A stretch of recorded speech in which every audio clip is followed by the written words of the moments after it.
আসসালামু আলাইকুম ওরহমতুল্লাহি ওবরাকাতুহু। প্রিয় দর্শক, তরিকত টিভি 2 ইউটিউব চ্যানেলের পক্ষ থেকে আপনাদেরকে জানাই আন্তরিক মোবারকবাদ। তো আজকের আলোচনার বিষয় হলো রাত ৩টার পর অলিগণ কি করেন। অত্যন্ত গুরুত্বপূর্ণ একটা ভিডিও। আজকের ভিডিওতে আমরা জানব আল্লাহর অলিগণ রাত ৩টার পরে কি কি ইবাদত বন্দেগী করেন। আল্লাহর অলিগণ রাত ৩টার পর উঠে যান, উঠে তারা উজু করেন, পাক পবিত্র হওয়ার পর তারা তাহাজ্জুদ নামাজ পড়ে নেন। তাহাজ্জুদ নামাজ পড়ার পরে এরপর তারা জিকিরে খফি করেন। মানে খফি জিকির হলো, একটা হলো জলি, একটা হলো খফি।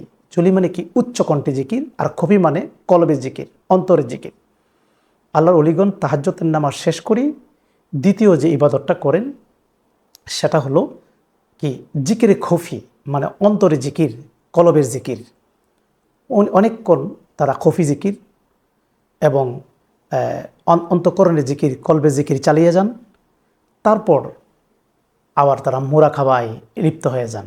মোরাকাবা, এই মোরাকাবা অন্তরের মধ্যে আল্লাহকে উপস্থিত রেখে আল্লাহ আমাকে দেখছেন এমন অনুভব করে শান্ত মনে তারা মোরাকাবায় লিপ্ত হয়ে যান।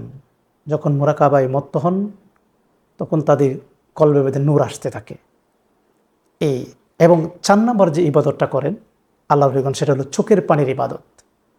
অর্থাৎ এই রাত ৩টার পরে ইবাদত বন্দেগীর শেষে চোখের পানি ফেলে ফেলে আল্লাহ পাকের দরবারে তওবা করেন এবং আস্তাগফিরুল্লাহ পড়েন এবং চোখের পানি ফেলে ফেলে মাওলার দরবারে প্রার্থনা করেন।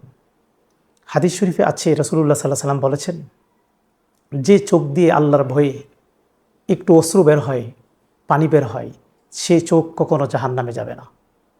কারণ কন্দনরত ইবাদত, চোখের অশ্রু ফেলে দিয়ে যে ইবাদত, যে আল্লাহর অলিগণ যে চোখের ফানি ফেলে যে আল্লাহকে ডাকেন, সেই ডাকটাই কিন্তু মাকবুল হয়ে যায়, সেই ডাকটাই কিন্তু কবুল হয়ে যায়। তাহলে আজকের ভিডিওতে আমরা জানলাম আল্লাহর অলিগণ রাত ৩টার পর 4টা ইবাদত বন্দেগী করেন। 1 নম্বর হলো তাহাজ্জুদ নামাজ পড়েন, 2 নম্বর হলো জিকিরে খফি, মানে অন্তঃকরণের জিকির, কলবের জিকির, চুপে চুপে জিকির, যেটা নাকি ঠোঁট লড়বে না, জিহ্বা লড়বে না, খফি জিকির অর্থাৎ অন্তঃকরণের জিকির করে। 3 নম্বর তারা মুরাকাবা করেন, আল্লাহর সৃষ্টিকে নিয়ে ধ্যানে মগ্ন থাকেন, আল্লাহকে উপস্থিত রেখে মুরাকাবায় লিপ্ত হন। 4 নম্বর হলো চোখের পানি ফেলে ফেলে আল্লাহ পাকের দরবারে কান্নারত অবস্থায় প্রার্থনা করেন, তওবা করেন।